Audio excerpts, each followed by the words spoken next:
Seri 7 Bukek Xiansu. Pendekar Super Sakti. Audiobook, novel silat. Cerita, Ho Ping Hu. Bab 47.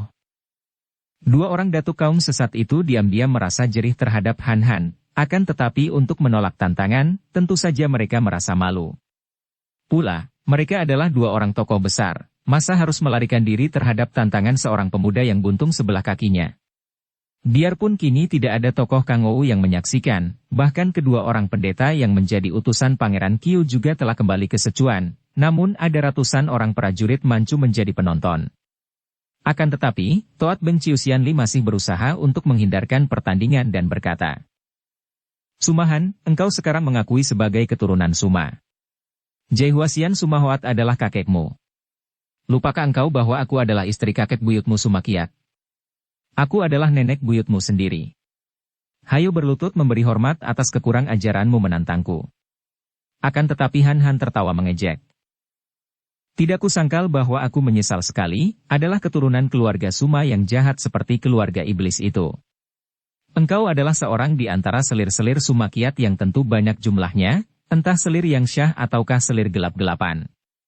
Akan tetapi aku tidak akan mengakuimu, bahkan andai kata kakekku yang berjuluk Jaihuasian itu masih hidup, kalau mengingat akan kejahatannya, dia akan kutantang pula. Toat Beng Chiu Xianli, aku ulangi lagi tantanganku kepadamu, bukan sekali-kali sebagai nenek buyut, melainkan sebagai seorang datuk kaum sesat yang telah menumpuk dosa. Ataukah kau tidak berani melawan bekas muridmu sendiri yang telah kau buntungi kakinya?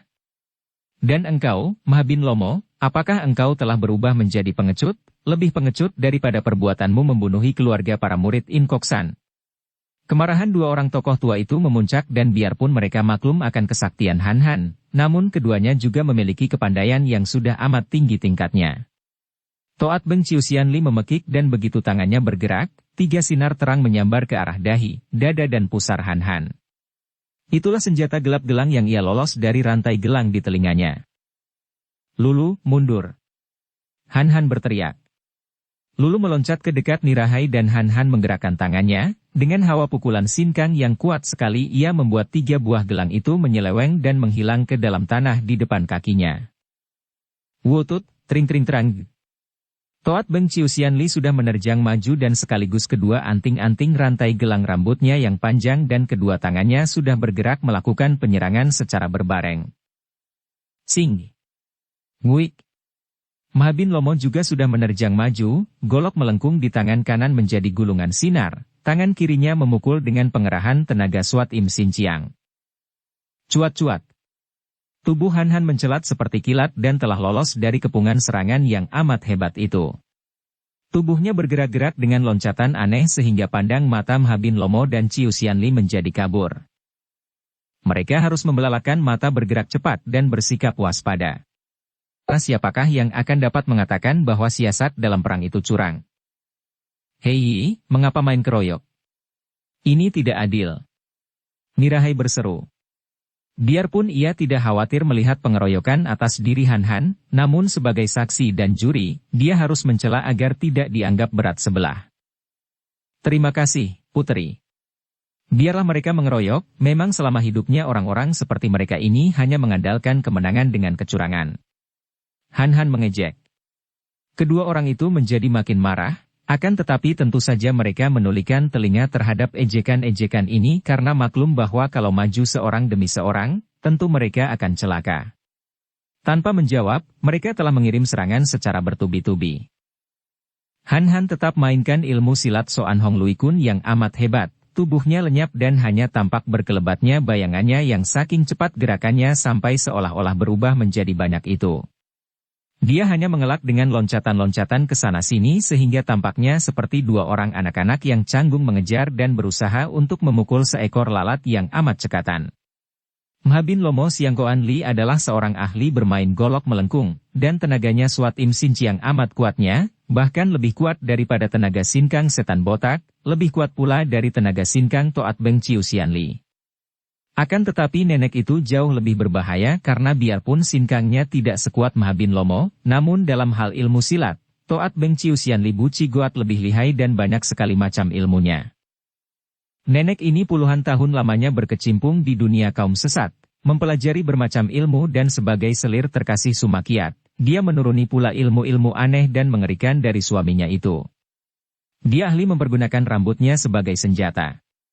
Biar rambutnya sudah banyak ubannya, namun masih panjang dan rambut yang halus ini berbahaya sekali, dapat melibat senjata lawan, dapat menjerat leher, dan bahkan dapat pula menjadi keras menegang dan digunakan sebagai alat penotok jalan darah. Senjata rantai gelang yang tergantung di kedua telinganya juga merupakan senjata yang ampuh sekali, karena selain sukar diduga gerakannya karena digerakkan bukan dengan tangan melainkan dengan gerakan kepala, menjadi imbangan yang membingungkan bagi lawan dengan gerakan penyerangan rambut. Ditambah lagi dengan kuku-kuku jari tangannya yang beracun, telapak tangannya yang mengandung hawa pukulan Toat Beng Tok Chiang, tangan beracun pencabut nyawa, yang biarpun tidak sekuat Swat Im Sin Chiang, namun mengandung hawa beracun yang jahat sekali. Han yang sudah beberapa kali bertanding melawan dua orang ini, tahu bahwa dikeroyok dua orang ini sama dengan dikeroyok sedikitnya 10 orang. Yang paling berbahaya baginya adalah si nenek yang sambil menyerang menyembunyikan anting-antingnya, suaranya berkerincingan mengacaukan perhatian bahkan bagi para pendengar yang tidak memiliki sinkang kuat, dapat menggetarkan jantungnya. Baiknya para prajurit menonton dari jarak jauh sehingga getaran suara itu hanya membuat mereka menutupi telinga karena amat tidak enak didengar, seperti orang mendengar suara kaleng digurat-gurat maka, kini setelah berloncatan ke sana-sini dan gerakan ilmu gerak kilat pada kaki tunggalnya sudah lancar. Mulailah ia membalas dengan serangan tongkat yang ia mainkan dengan gerakan ilmu pedang Siang Mo Kiam Sut, sedangkan tangan kirinya ia pukulkan dengan sinkang yang berubah-ubah, kadang-kadang ia menggunakan inti tenaga Fiang Sin Chiang, kadang-kadang ia menghadapi pukulan Mha Bin Lomo dengan tenaga yang sama, yaitu Swat Im Sin Chiang, namun jauh lebih kuat.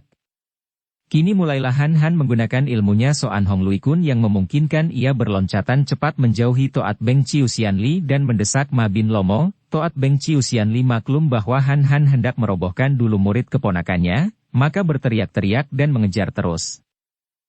Namun gerakannya jauh kalah cepat oleh Han sehingga bagi para penonton yang tidak dapat mengikuti dengan pandangan mata biasa mereka seperti prajurit-prajurit Manchu itu, yang kelihatan hanya berkelebatan tubuh Han dan Mha Bin Lomo yang sibuk menangkis dengan goloknya, dan melihat nenek itu berlari-lari memutari tubuh Mha Bin Lomo sambil berteriak-teriak memaki seperti orang gila.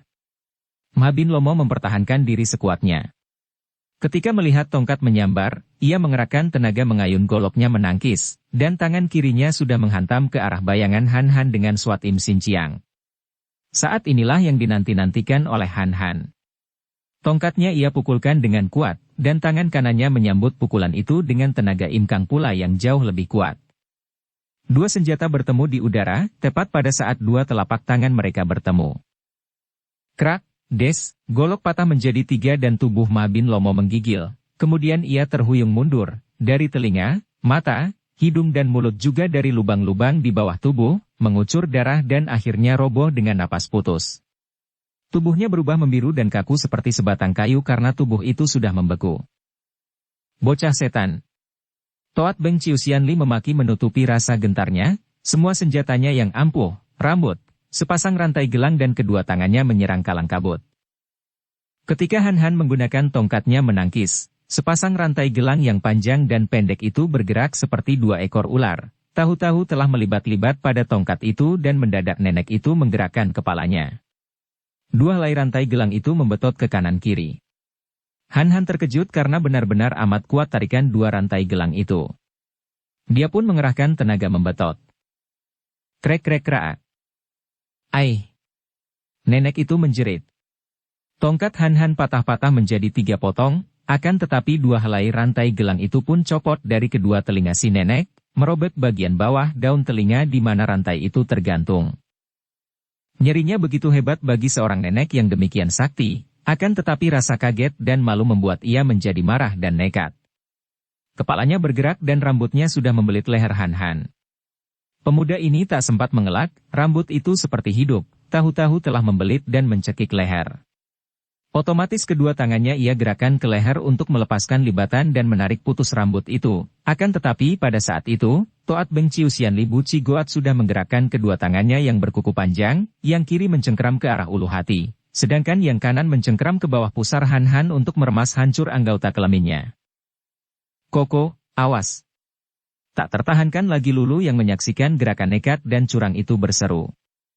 Nirahai menonton dengan sepasang mata tak pernah berkedip dan hatinya menjadi tegang. Namun ia tetap waspada untuk mencegah kalau Lulu yang sudah tak enak berdiri sejak tadi itu turun tangan membantu kakaknya.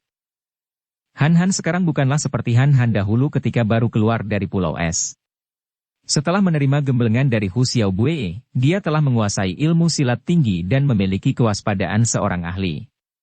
Dia tidak akan patut disebut orang sebagai pendekar super sakti kalau dia tidak melihat gerakan kedua tangan nenek itu. Dari gerakan pundak saja ia sudah mengetahui lebih dulu sebelum kedua tangan nenek itu menerkam tubuhnya. Ia membiarkan lehernya tercekik, mengerahkan tenaga untuk melindungi leher sehingga cekikan tidak menghalangi pernapasannya. Berbareng secepat kilat ia menggerakkan kedua tangan menerima kedua tangan nenek itu sehingga dua pasang telapak tangan bertemu.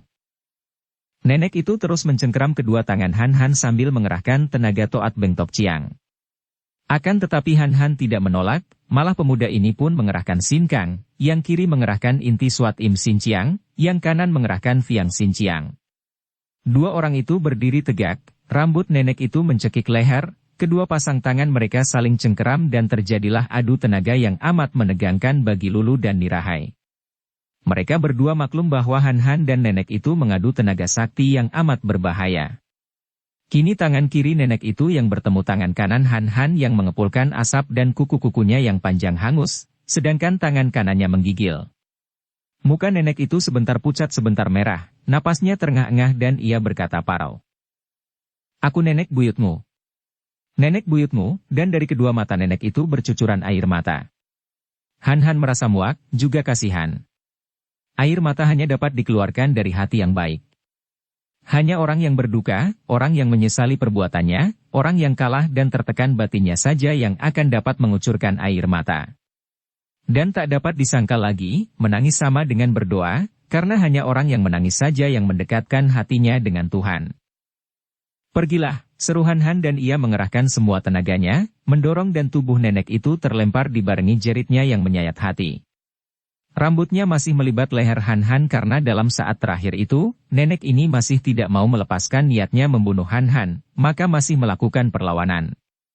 Kalau saja dia mengaku kalah dan tidak melakukan perlawanan dengan seluruh tenaga, agaknya ia akan terlempar saja dan masih selamat. Akan tetapi ia melawan, maka selain rambut kepalanya coplok dan tertinggal semua di leher Han, juga tenaga yang ia kerahkan di kedua tangannya membalik dan menghantam isi dadanya sendiri. Ia terbanting dengan kepala tak berambut lagi, kedua telinga robek, dan tubuhnya hangus sebelah. Toat Beng Ciusian Li Bu Cigoat tewas dalam keadaan yang lebih mengerikan daripada kematian Ma Bin Lomo Siang Koan Li. Lulu berlari menghampiri kakaknya dan memeluk pundak Han yang melepaskan libatan rambut dan membuang rambut itu dengan helaan napas panjang. Kemudian ia melepaskan pelukan Lulu dan menengok ke kiri. Juga Lulu mendengar suara ribut-ribut di antara para prajurit. Nirahai sendiri pun memandang ke jurusan itu dan wajahnya berubah, keningnya berkerut. Katanya diadakan perdamaian, kenapa hendak menghadap Putri Nirahai saja kalian ribut-ribut hendak menggunakan kekerasan? Terdengar suara lantang di antara hiruk-pikuk suara para prajurit. Sin Kiat. Han berseru girang. Biarkan mereka menghadap, perintah Putri Nirahai. Para prajurit mundur dan membuka jalan, membiarkan serombongan orang muda memasuki tempat itu. Mereka terdiri dari belasan orang muda, Sin Kiat berjalan di depan dan orang-orang muda lainnya adalah murid-murid In Kok San, 4 orang gadis dan belasan orang pemuda yang kesemuanya bersikap gagah. Han melihat di antara mereka para murid In Kok San ada yang pernah menyerang Nirahai dalam jolinya. Melihat Han dan Lulu, Sin Kiat berteriak girang dan lari menghampiri. Akan tetapi ketika melihat Putri Nirahai berdiri di situ, Sin Kiat lalu menghadap putri itu dan berkata gagah. Aku bernama Wan Sin Kiat dan kawan-kawan ini adalah murid-murid In Kok San. Kami mendengar keributan yang terjadi di sini, mendengar bahwa sahabat sebabatku Han dan Nona Lulu tertawan, maka kami datang untuk mengajukan protes. Pemerintah mengumumkan perdamaian akan tetapi mengapa sahabat-sahabatku ditawan?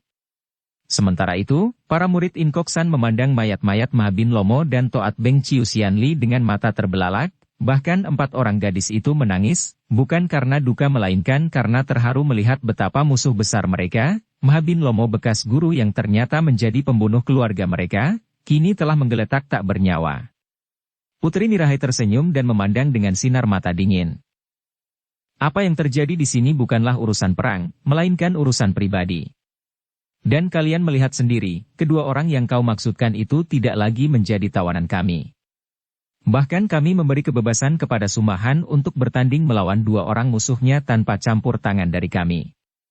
Lega hati Sin Qiat mendengar ini dan ia menghampiri Han Han, memegang tangan sahabatnya itu dan memandang penuh kagum, kemudian menoleh kepada Lulu dengan sinar mata penuh kebahagiaan dapat bertemu kembali dengan Lulu, penuh kemesraan sehingga wajah Lulu berubah merah sekali. Sumahan, engkau sudah merobohkan dua orang musuhmu, dan kalau Lulu Sumoy mau pergi, silakan. Kalau engkau hendak pergi, aku pun tidak akan menghalangi. Hanya di sini aku menantang engkau untuk berpibu mengadu kepandaian denganku pada malam nanti, tepat tengah malam, di puncak Gunung Cengger Ayam di sebelah utara itu. Aku akan menanti di sana dan kalau engkau tidak datang, aku hanya akan menganggap engkau sebagai seorang laki-laki sombong yang hanya berani melawan orang-orang lemah, juga seorang pengecut besar. Nirahai. Han Han terkejut dan menyebut nama itu tanpa disadarinya. Akan tetapi, sambil mengebutkan lengan bajunya, Nirahai sudah membalikkan tubuh dan pergi memasuki kemahnya. Lulu menarik tangan Han Han dan pergilah orang muda itu dari tempat itu. Dua orang murid Inkoksan mengangkat jenazah Mahabin Lomo dan Toat Beng Chiu Xianli sambil berkata. Mereka ini orang-orang jahat di waktu hidup mereka, akan tetapi ini adalah jenazah-jenazah manusia dan mengingat bahwa kami pernah menerima gemblengan mereka, kami akan memakamkan jenazah mereka sebagaimana mestinya. Han Han menjadi terharu dan memandang kagum. Para prajurit tidak ada yang berani menghalangi rombongan ini keluar dari daerah perbatasan. Setelah murid-murid Inkoksan membawa pergi dua jenazah itu, hanya tinggal Han Han, Lulu dan Sin Qiat yang duduk di dalam hutan. Han Han menceritakan pengalamannya bersama Lulu, sedangkan Sin Qiat juga menceritakan betapa dia menari-cari Han Han dan kemudian kebetulan sekali mendengar bahwa Sin Lian dan Hian Cheng tewas dalam penyerbuan mereka ke perkemahan Ouyang Seng, mendengar pula berita mengejutkan bahwa Ouyang Seng juga terbunuh dan Han Han ditawan bersama Lulu. Maka dengan nekat ia lalu menyusul, bertemu dengan rombongan murid Inkoksan yang kesemuanya merupakan teman-teman seperjuangan dan yang ikut pula bersamanya karena pada waktu itu perang telah dihentikan. Setelah mereka menceritakan perjalanan masing-masing, Han Han lalu bertanya sambil memandang Sin Qiat dengan sinar mata tajam penuh selidik. Sin Qiat, engkau adalah sahabatku terbaik, sahabat semenjak kita kecil. Katakanlah sejujurnya, di depan adikku, apakah engkau setulus hatimu mencinta Lulu? Wajah Sin Qiat menjadi merah, dan Lulu yang kedua pipinya menjadi merah pula menunduk, jari-jari tangan kirinya mencabuti rumput di dekat kakinya, jantungnya berdebar. Setelah mendengar keputusan Han Han dalam kamar tahanan, begitu Sin Qiat muncul, ia amat memperhatikan pemuda itu dan memang pemuda ini tak dapat dicela, gagah perkasa dan tampan, sikapnya pun menyenangkan. Han Han, seorang laki-laki sejati tidak akan mempermainkan cinta kasih. Aku telah menyatakan kepada adik Lulu tentang cinta kasihku kepadanya. Aku bersumpah, disaksikan bumi dan langit bahwa aku mencinta adik Lulu sepenuh hatiku, mencinta dengan jiwa ragaku. Lega hati Han Han mendengar ini. Dan engkau berjanji akan melindunginya seperti engkau melindungi dirimu sendiri? Lebih dari itu. Kalau aku diberi kehormatan besar itu, aku akan mendahulukan keselamatan dan kepentingannya. Aku rela berkorban nyawa untuk melindunginya. Han Han menoleh kepada Lulu yang makin menunduk, memegang tangan adiknya dan berkata. Nah, kau mendengar sendiri, Lulu. Engkau tidak akan menyesal selama hidupmu. Maka sekarang jawablah terus terang saja, aku menjadi saksinya. Apakah engkau bersedia kalau dijodohkan dengan Sin Qiat? Sepasang mata yang indah dan lebar itu terangkat, memandang Han Han dan dua butir air mata jatuh berderai di atas kedua pipinya, bibirnya gemetar ketika ia berkata lirih. Kalau itu yang kau kehendaki. Memang aku menghendaki engkau berjodoh dengan Sin Qiat, adikku. Akan tetapi tentu saja aku tidak akan memaksamu kalau engkau tidak setuju. Jawablah. Maukah engkau menjadi jodohan Sin Qiat? Lulu menunduk dan menganggukkan kepalanya. Gerakan ini membuat dua butir air mata baru jatuh lagi. Sin Qiat hampir tidak dapat percaya akan mata dan telinganya sendiri. Mau rasanya ia menari-nari saking girangnya, akan tetapi tentu saja ia merasa malu, hanya jantungnya yang berdebar-debar menari-nari di dalam rongga dadanya. Sin Qiat, engkau telah melihat sendiri. Adikku sudah sepatutnya menjadi ratu rumah tangga. Sekarang harap engkau suka mengajak Lulu pergi dan mempersiapkan acara pernikahan. Siapakah yang akan menjadi walimu dan di mana kiranya upacara itu akan dilaksanakan? Aku sudah mengambil keputusan untuk mohon kepada Suhu agar suka menjadi waliku, adapun tempatnya, kurasa paling baik di rumah Tan Piao Su. Di Pekeng Piao Kio? Di kota Kuan Leng? Benar, aku tidak mempunyai keluarga, dan Tan Piao Su adalah orang yang amat baik, kuanggap keluarga sendiri. Baiklah. Kau berangkatlah bersama Lulu ke Kuan Teng, buatlah persiapan upacara pernikahan. 3 bulan lagi semenjak hari ini, aku akan menyusul ke sana. Lulu tiba-tiba mengangkat muka dan berkata, Koko, kenapa begitu? Kenapa engkau tidak sekalian pergi bersama kami? Engkau hendak pergi kemana? Masih ada urusan yang harus kuselesaikan, moi-moi. Pertama-tama, malam ini aku harus memenuhi tantangan Pibu dari Putri Nirahai. Aku ikut denganmu, Koko. Putri Nirahai adalah suciku, dan engkau adalah kakakku.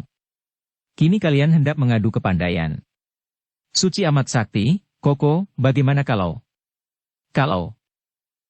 Aku hendak menjadi saksi. Tidak boleh, Lulu. Dia mengajak Pibu di tengah malam di puncak Gunung Cengger Ayam, hal ini berarti bahwa dia tidak akan membawa teman dan tidak menghendaki saksi. Mungkin dia merasa malu kalau akan kalah. Tenangkanlah hatimu, aku akan berusaha mencapai kemenangan tanpa harus membunuhnya. Kau berangkatlah sekarang juga bersama Sin Kiat dan tunggu kedatanganku di Kuan Teng 3 bulan lagi. Wajah Lulu menjadi pucat dan ia terisak menangis. Bagaimana kalau engkau tidak datang, Koko? Kita baru saja bertemu dan berkumpul dan engkau sudah menyuruhku pergi. Aku tidak ingin berpisah denganmu. Han merasa jantungnya perih, akan tetapi ia memaksa diri tersenyum dan memegang pundak adiknya. Aku pasti akan datang, Lulu. Tidak ada peristiwa yang lebih penting bagiku melebihi upacara pernikahanmu, melihat engkau berbahagia. Hanya kematian saja yang akan mampu menggagalkan kedatanganku 3 bulan mendatang di Kuan Teng, akan tetapi andai kata demikian, aku pun akan puas karena percaya bahwa di sampingmu ada Sin Kiat yang akan membela dan melindungimu dengan sepenuh jiwa raganya. Berangkatlah, Lulu dan kau sudah berjanji akan menjadi adik yang baik, yang mentaati permintaan kakaknya, bukan? Koko. Lulu menubruk dan karena Han sudah bangkit berdiri, ia merangkul kaki tunggal itu sambil menangis. Berat sekali rasa hatinya untuk pergi meninggalkan Han. Hampir saja Han tidak dapat menahan keharuan hatinya dan kalau ia sampai balas memeluk adiknya, tentu dia akan membiarkan adiknya ikut dia dan kelak bersama-sama ke Kuan Teng. Akan tetapi ia mengeraskan hatinya, lalu berkata kepada Sin Kiat yang memandang penuh keharuan dan bingung apa yang harus ia lakukan. Sin Kiat, lekas kau ajak Lulu pergi, hari sudah hampir gelap, jangan sampai kalian kemalaman di jalan dan di hutan. Sin Kiat menghampiri Lulu, memegang lengan gadis itu dengan mesra dan hati-hati, mengangkatnya bangun dan berkata halus. Marilah, moi-moi. Kakakmu memang benar, dan sepatutnya kalau kita mentaati apa yang dikehendakinya. 3 bulan lagi dia akan menyusul kita di Kuan Teng. Dia bukanlah orang yang tidak menepati janjinya, moi-moi. Marilah. Sin Kiat menarik dengan halus dan terpaksa Lulu menurut, akan tetapi gadis itu terisak-isak dan sambil berjalan digandeng Sin Kiat, ia menoleh memandang ke arah kakaknya yang berdiri tegak sambil tersenyum, malah Han melambaikan tangan, berkata, selamat jalan, Lulu adikku. Selamat berpisah sampai jumpa kembali. Jangan kau nakal, ya. Tiba-tiba Lulu merenggutkan lengannya terlepas dari gandengan Sin Kiat, lari menghampiri Han, merangkul leher dan mencium pipi Han sambil terseduh-seduh. Koko. Sudah tetapkah keputusanmu? Han menahan air matanya yang memenuhi pelupuk mata. Pergilah, adikku sayang. Pergilah, doaku bersamamu. Lulu terisak, melepaskan rangkulan lalu lari meninggalkan Han. Terpaksa Sin Kiat juga lari dan dari jauh Han melihat kedua orang muda itu lari cepat berdampingan. Air matanya tak dapat ia tahan lagi, mengalir turun ke atas kedua pipinya, bersatu dengan air mata Lulu yang membasahi mukanya, matanya tak pernah berkedip sampai bayangan kedua orang itu lenyap. Bodoh, lemah. Han Han memaki diri sendiri untuk menguatkan hatinya, akan tetapi kaki tunggalnya menjadi lemas dan ia menjatuhkan diri berlutut di tempat itu, merasa kehilangan, merasa sunyi dan mulutnya berbisik-bisik. Semoga Tian memberikan rahmat dan kasih sayangnya kepadamu, Lulu adikku sayang. Han Han termenung dalam keadaan itu, di tempat sunyi, sesunyi hatinya yang terasa kosong. Setelah kegelapan menyelimuti dirinya, barulah ia teringat akan tantangan Nirahai dan ia lalu meloncat bangun, menyambar tongkat yang tadi ia buat dari ranting pohon, dan melesatlah tubuhnya cepat sekali menuju ke gunung kecil Cengger Ayam untuk menghadapi Putri Nirahai. Puncak bukit kecil itu merupakan padang rumput yang rata dan malam itu amatlah terang di situ karena bulan sedang purnama. Mengertilah Han Han mengapa Putri Nirahai memilih tempat ini. Memang sunyi dan padang rumput itu luas, leluasa untuk dijadikan tempat bertanding, pula malam itu bulan purnama membuat tempat itu terang benderang seperti sinar matahari pagi. Dia tiba di puncak menjelang tengah malam. Di tempat yang sunyi ini Han Han duduk di atas rumput, diam-diam merasa heran mengapa Putri Nirahai menantang dia untuk tibu. Benarkah putri itu hendak memenuhi janji, datang di tempat yang sunyi ini? Benar-benar aneh watak putri itu. Mengajak tibu di tempat ini, tanpa saksi. Bagaimana kalau terjadi seperti yang dikhawatirkan Lulu, yaitu seorang di antara mereka roboh, terluka parah atau tewas? Tentu takkan ada seorang pun manusia mengetahui dan akan terlantar. Apa boleh buat? Sebagai seorang gagah, dia harus berani menghadapi kekalahan. Dan putri itu, akan tegakkah hatinya untuk melukai Nirahai? Dia harus berani mengaku di dalam hatinya bahwa hatinya amat tertarik oleh kecantikan Dara itu, bahkan segala gerak-gerik Nirahai amat menimbulkan gairah hatinya. Dan kini dia akan menghadapi Dara itu sebagai lawan. Bagaimana ia harus bersikap? Mengalah? Tidak mungkin. Mengalah terhadap lawan biasa mungkin saja dilakukan, akan tetapi terhadap seorang Dara yang memiliki kesaktian luar biasa seperti Nirahai, mengalah berarti menghina dan tentu akan diketahui oleh Dara itu. Tiba-tiba Han Han meloncat berdiri ketika melihat bayangan yang amat cepat dan ringan sehingga tidak menimbulkan suara, berkelebat mendatangi dari depan. Jantungnya berdebar keras. Putri Nirahai telah berdiri di depannya, cantik jelita seperti Dewi Bulan turun dari kahyangan, rambutnya yang hitam mengkilap tertimpa cahaya bulan, wajahnya yang jelita seolah-olah diselaput emas, sepasang matanya bersinar-sinar. Putri ini benar-benar telah menepati janji, datang tepat pada tengah malam dan seorang diri. Betapa gagahnya. Bagus, engkau telah menanti di sini? Marilah kita mulai. Dara itu telah melintangkan pedang payungnya di depan dada. Terpincang-pincang dibantu tongkatnya Han Han maju 3 langkah menghadapi putri itu. Putri Nirahai, apakah perlunya diadakan tibu ini? Di antara kita tidak ada urusan sesuatu, perlu apa bertanding tanpa sebab yang hanya akan mendatangkan kematian bagi yang kalah dan penyesalan di kemudian hari bagi yang menang? Sumahan, tidak akan mudah bagimu untuk membunuh aku begitu saja seperti yang kau lakukan terhadap Mahabin Lomo dan Ciu Xianli siang tadi. Han Han tersenyum. Putri ini cantik, lihai, cerdik akan tetapi juga angkuh dan bersikap agung sesuai dengan kedudukannya sebagai putri kaisar. Katakanlah aku yang akan kalah dan mati di tanganmu. Apakah kelak engkau tidak akan menyesal telah membunuh orang tanpa sebab dan tanpa dosa? Tiada gunanya bersilat lidah. Baiklah kukatakan saja sebabnya agar engkau tidak menjadi penasaran dan menganggap aku gila bertanding. Engkau adalah murid bibi guru Hu Xiaobue yang telah mewarisi ilmu kepandaiannya yang dahsyat, bukan? Dan aku adalah murid guruku Nenek Maya. Timbullah keinginan hatiku untuk membuktikan siapa yang lebih unggul di antara kita. Han Han menghela napas panjang. Putri Nirahai, sebenarnya di sudut hatiku, aku amat membenci penggunaan kekerasan. Membenci perkelahian.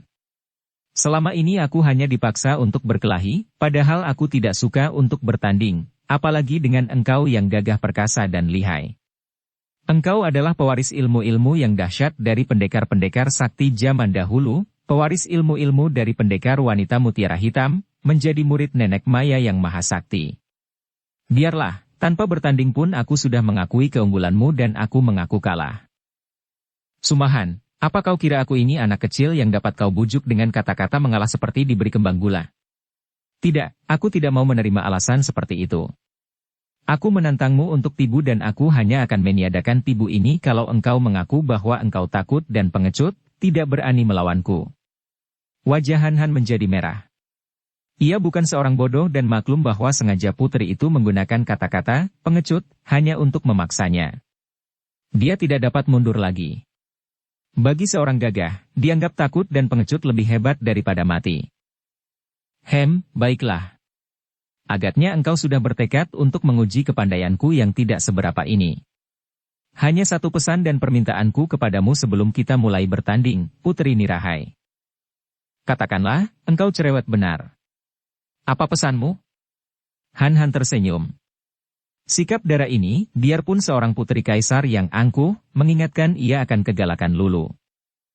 Kalau aku menang dan kesalahan tangan sampai membuatmu tewas dalam pertandingan ini, aku akan menyesali peristiwa ini selama hidupku, engkau akan selalu terbayang olehku dan hidupku akan selalu dibayangi penyesalan yang hebat. Sebaliknya kalau aku yang tewas, dan agaknya begitulah mengingat akan kesaktianmu, aku pesan kepadamu, sudilah kiranya engkau 3 bulan mendatang ini mengunjungi Kuan Teng, di Pek Eng Piao Kiok dan mewakili aku melaksanakan upacara pernikahan antara adikku Lulu dengan Hawasan Gihiap Wan Sin Kiat. Maukah engkau berjanji? Putri itu kelihatan kaget dan termangu-mangu. Sumoy. Akan. Kawin. Akan tetapi ia sudah menguasai hatinya dan menjawab tenang. Baiklah, aku berjanji memenuhi pesanmu itu. Mari kita mulai. Aku sudah siap, kata Han Han, memandang tajam penuh kewaspadaan karena ia maklum bahwa senjata berupa payung itu tidak boleh dipandang ringan. Sambut serangan.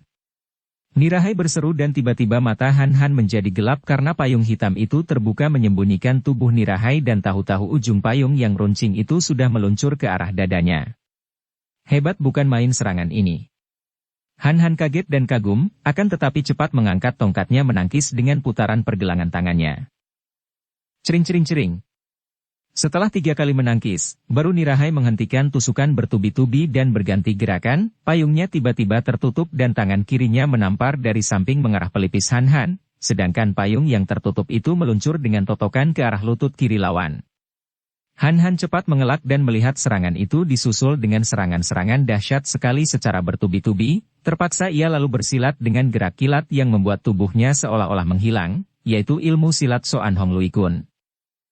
Namun dapat dibayangkan betapa kagetnya ketika ia melihat darah itu memutar pedang payungnya sambil berputaran, mengarahkan pedang payungnya itu ke atas.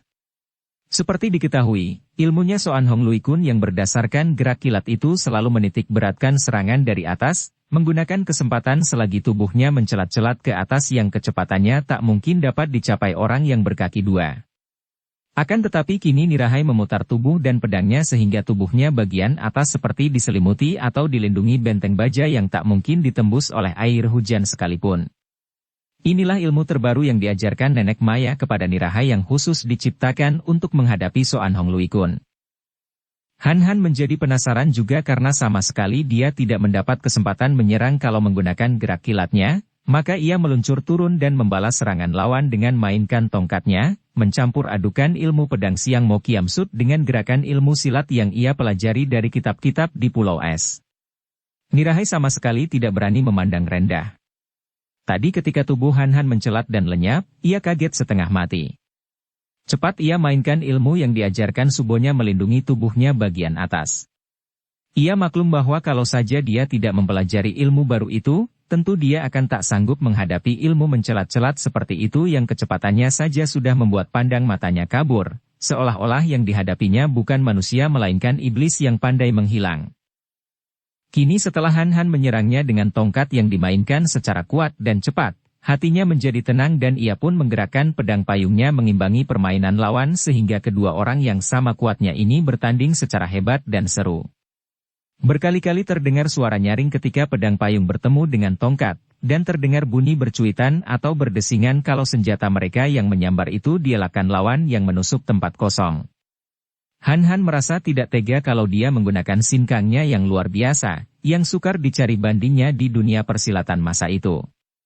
Juga dia merasa bahwa kalau dia menangkan pertandingan mengandalkan tenaga, ia merasa malu sendiri. Dia adalah seorang pria, dan lawannya seorang wanita. Baru pembawaan mereka saja sudah berbeda semenjak lahir, tentu saja pria lebih kuat. Maka dia hanya menggerakkan tenaga sinkang sedikit saja untuk mengimbangi kekuatan Nirahai. Akan tetapi, betapa kagetnya ketika ia mendapat kenyataan bahwa hampir ia kecelik dan celaka karena perasaan sungkan ini. Ketika pedang payung itu untuk kesekian kalinya menyambar, dan ia menangkis dengan tongkat, tiba-tiba tongkatnya melekat pada senjata lawan dan payung itu diputar dengan pengerahan tenaga sinkang sedemikian kuatnya sehingga tongkatnya ikut pula terputar. Dia memperbesar tenaganya untuk bertahan, namun masih saja tongkatnya terbawa. Kalau dilanjutkan, tentu tongkatnya itu akan patah atau akan terlepas, maka terpaksa ia mengerahkan sinkangnya. Setelah mengerahkan 8 bagian tenaganya, barulah tongkatnya terlepas. Hebat! Tak terasa lagi Han Han berseru karena kini ternyata olehnya bahwa dalam hal tenaga sinkang, darah ini sama sekali tidak boleh dipandang rendah, bahkan belum tentu kalah oleh para datuk kaum sesat, malah agaknya sebanding dengan tenaga kedua orang pendeta lama dari Tibet, berarti hanya selisih sedikit di bawah tenaganya sendiri. Sombong, kau boleh mengandalkan sinkangmu. Nirahai berkata dan wajah Han Han menjadi merah. Menghadapi darah secerdik ini dia harus berhati-hati. Baru jalan pikirannya saja yang tadinya tidak mau mengandalkan sinkangnya telah dapat diterka tepat oleh Nirahai. Han Han mengerahkan kecepatannya dan masih mainkan tongkatnya dengan Siang Mo Kiamsut. Dasar dari ilmu pedang ini tentu saja dikenal oleh Nirahai yang telah mewarisi banyak ilmu-ilmu peninggalan Mutiara Hitam. Siang Mo Kiamsut diciptakan oleh pendekar wanita sakti Mutiara Hitam, akan tetapi tidak pernah dipelajari Nirahai karena memang peninggalan kitabnya tidak ada. Hanya saja, karena Han Han mainkan ilmu pedang ini dengan pencampuran ilmu-ilmu yang dilatihnya di Pulau Es, Nirahai menjadi bingung dan bersikap hati-hati. Pertama-tama darah ini menutup payungnya, mainkan payungnya seperti sebatang pedang dengan ilmu pedang Patmo Kiam Hoat yang gerakannya liar dan ganas, sesuai dengan namanya Patmo Kiam Hoat, ilmu pedang 8 iblis. Hebat bukan main ilmu pedang peninggalan Mutiara Hitam ini, akan tetapi masih belum dapat mendesak Han Han. Pemuda ini pun merasa jengah dan malu kalau mengalah lagi. Biarpun dia masih tidak mau menggunakan pukulan maut, namun sambil memainkan tongkatnya, ia masih menggunakan tangan kirinya, didorongkan ke depan dari samping atau dari bawah, sehingga hawa yang amat kuat menyambar keluar dari telapak tangannya. Kadang-kadang ia menggunakan tenaga hawa panas, kadang-kadang hawa dingin, akan tetapi selalu ia memukul ke arah pangkal bahu, lengan, atau paha. Namun betapa kagumnya ketika darah itu tak sempat mengelak lagi, darah itu pun dapat menangkis dengan kibasan tangan kirinya yang mengeluarkan hawa sinkang yang hampir sama kuatnya sehingga hawa pukulannya menyeleweng. Sampai habis semua jurus-jurus dari Patmo Kiam Hoat dimainkan Nirahai, namun keadaannya tetap terdesak oleh tongkat Han Han.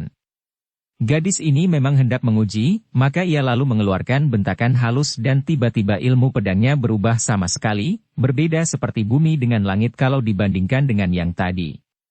Kalau pedang payungnya tadi bergerak seperti iblis-iblis mengamuk, ganas dan liar, kini gerakannya halus teratur rapi, kelihatannya lambat namun sesungguhnya cepat, kelihatan lemah namun sesungguhnya menyembunyikan kekuatan dahsyat sehingga setiap kali pedang payung itu bergerak, terdengar suara bercuitan panjang.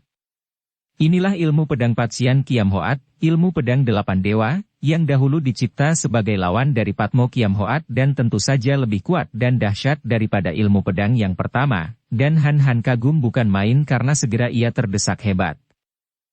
Namun ia juga mengerahkan seluruh kepandaiannya, terutama sekali mengandalkan gerak kilatnya sehingga dalam kecepatan ia selalu mengetahui dan selalu dapat mengelak atau menangkis sambil membalas dengan hebat sehingga perlahan-lahan ia dapat mengurangi desakan lawan, bahkan setelah lewat 100 jurus lebih. Dia kembali telah mendesak putri itu sehingga perbandingan serangan menjadi 3-2 yaitu dia menyerang 3 kali hanya dapat dibalas 2 kali oleh Nirahai. Kembali 200 jurus telah lewat dan pertandingan sudah berjalan kurang lebih 4 jam. Sinar bulan makin menyuram tanpa terasa dan tahu-tahu keadaan telah menjadi gelap karena bulan sudah lenyap di balik puncak. Tiba-tiba Han Han meloncat ke belakang dan menghentikan serangannya. Cuaca begini gelap, sebaiknya kita menghentikan pertandingan, katanya. Sambut seranganku. Nirahai yang kini hanya mengandalkan ketajaman telinganya sudah menerjang dengan luncuran ujung pedang payungnya. Cering! Han Han menangkis dan kembali pemuda itu meloncat, menggunakan gerak kilat sehingga loncatannya tidak menimbulkan suara dan putri itu menjadi bingung karena tidak tahu kemana Han Han menyingkir, sedangkan untuk menggunakan mata sudah tak mungkin lagi saking gelapnya cuaca yang kehilangan sinar bulan sedangkan matahari masih terlalu pagi untuk dapat menggantikan kedudukan bulan. Sumahan. Di mana engkau? Apakah engkau melarikan diri? Terpaksa Nirahai bertanya, siap dengan pedang payungnya karena begitu Han Han menjawab, dia akan dapat menyerangnya. Sunyi tiada jawaban. Sumahan, apakah engkau seorang pengecut? Nirahai bertanya lagi, gemas karena merasa dipermainkan. Dia tidak percaya bahwa pemuda yang memiliki kesaktian luar biasa itu melarikan diri. Jangan menyerang dulu, dalam keadaan gelap seperti ini, bagaimana bisa dilakukan Pibu secara jujur dan adil? Kita tunggu sampai pagi dan kita boleh melanjutkan pertandingan. Pula, aku lelah sekali, ingin mengaso. Kita masih mempunyai telinga, awas serangan. Nirahai meloncat ke depan dan menusukkan senjatanya ke arah datangnya suara tadi. Trak! Nirahai terkejut karena senjatanya menusuk sebuah batu besar. Kiranya pemuda itu bersembunyi di balik batu besar. Han Han menahan ketawanya dan berkata, Nirahai, mengapa engkau seperti haus akan darahku? Aku memiliki gerakan kilat yang jika ku pergunakan dalam gelap ini, aku akan mudah menyerangmu dari belakang tanpa kau ketahui. Akan tetapi aku bukan seorang pengecut curang yang hendak menggunakan kelebihan ini untuk mencapai kemenangan dalam gelap. Kita menanti sampai pagi, kalau tidak mau, terpaksa aku akan pergi saja, tidak mau melayani engkau yang haus darah. Nirahai penasaran dan marah sekali, tetapi ia tahu bahwa ucapan pemuda itu memang ada benarnya. Ia menghela napas dan segera duduk bersila di atas rumput, menjawab lirih. Aku akan menanti sampai sinar matahari pagi menerangi cuaca. Han Han menjadi lega hatinya.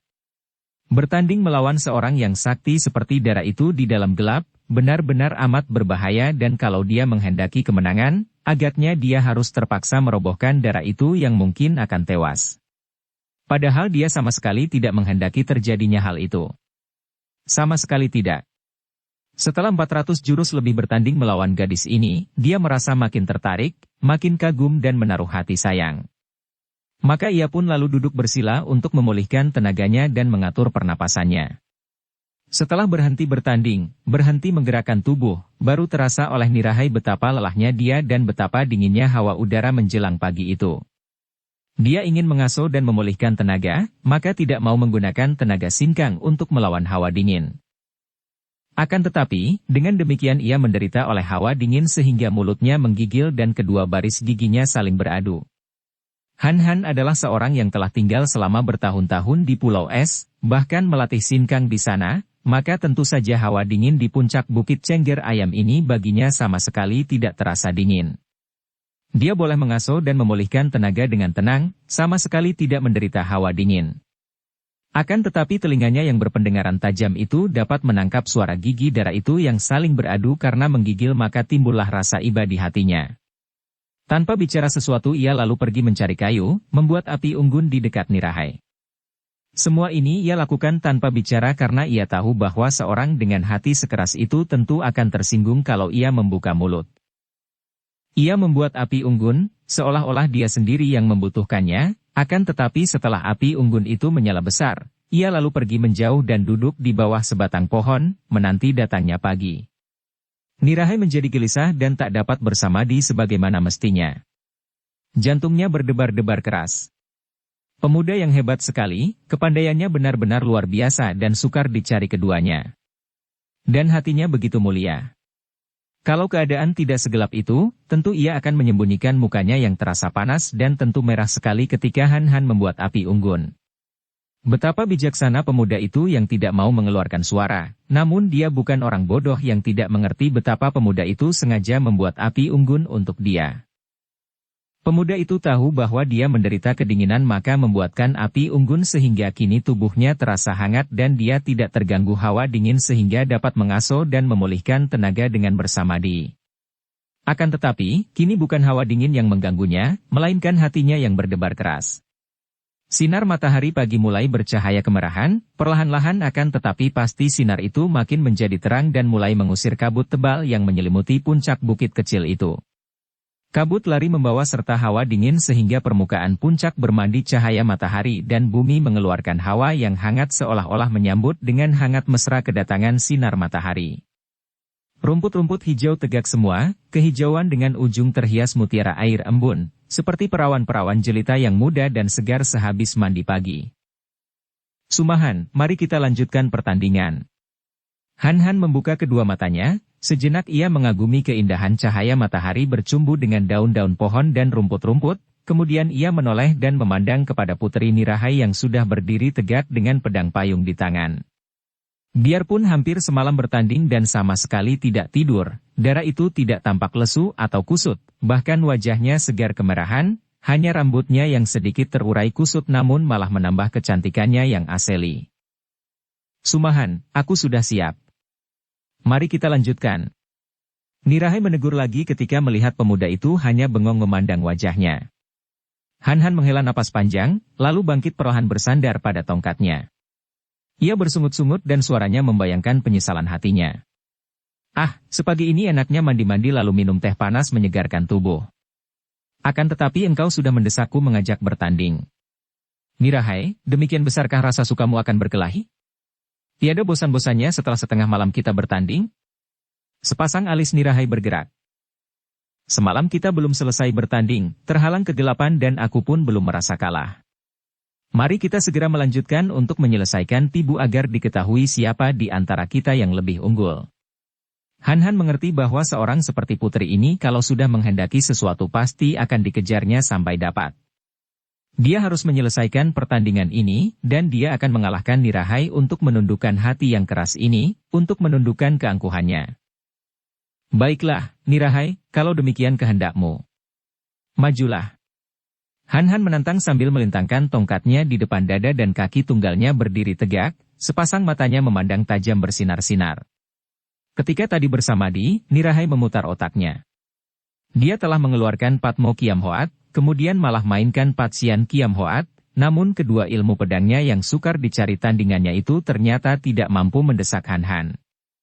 Dia sudah mengambil keputusan untuk mengeluarkan seluruh simpanan ilmunya untuk menguji kepandaian pemuda berkaki satu ini.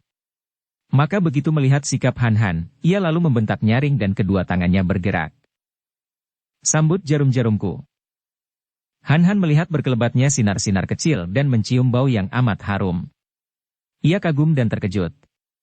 Jarum-jarum yang mengeluarkan bau harum ini amat berbahaya, selain cepat seperti menyambarnya kilat, juga bau yang harum itu memabukkan, dapat menyeret perhatian lawan sehingga kurang cepat menyelamatkan diri, dan mencium baunya yang harum, Han dapat menduga bahwa tentu senjata-senjata rahasia yang halus dan paling berbahaya. Di antara segala senjata rahasia ini tentulah mengandung racun. Maka ia pun cepat menggerakkan tubuhnya, mencelat ke sana-sini. Nirahai terus menggerakkan kedua tangannya, menyambit dengan jarum-jarumnya kemanapun bayangan Han berkelebat. Dan darah ini benar-benar kagum sekali. Jarum-jarumnya memang ia pergunakan untuk menguji sampai di mana kehebatan ginkang dari pemuda itu, sampai di mana kecepatan gerak kilatnya. Dia sendiri tidak mungkin dapat mengimbangi kecepatan itu dengan gerakan tubuhnya, maka ia menggunakan jarum-jarumnya. Dan ternyata, jarum-jarum Siang Tok Ciam, jarum racun harum, yang biasanya sekali lepas tentu mengenai lawan itu, kini tidak ada artinya sama sekali terhadap Han. Sampai habis semua jarumnya disambitkan, tidak sebatang pun mengenai Han yang terus berloncatan mengerahkan ilmunya Soan Hong Lui Kun. Setelah darah itu tidak menyambit lagi karena jarumnya habis, barulah Han meloncat turun di tempat tadi, mukanya biasa saja hanya matanya memandang tajam ke arah Nirahai. Bersambung ke bab 48. Dukung kami dengan subscribe, follow, like, komen dan share. Terima kasih.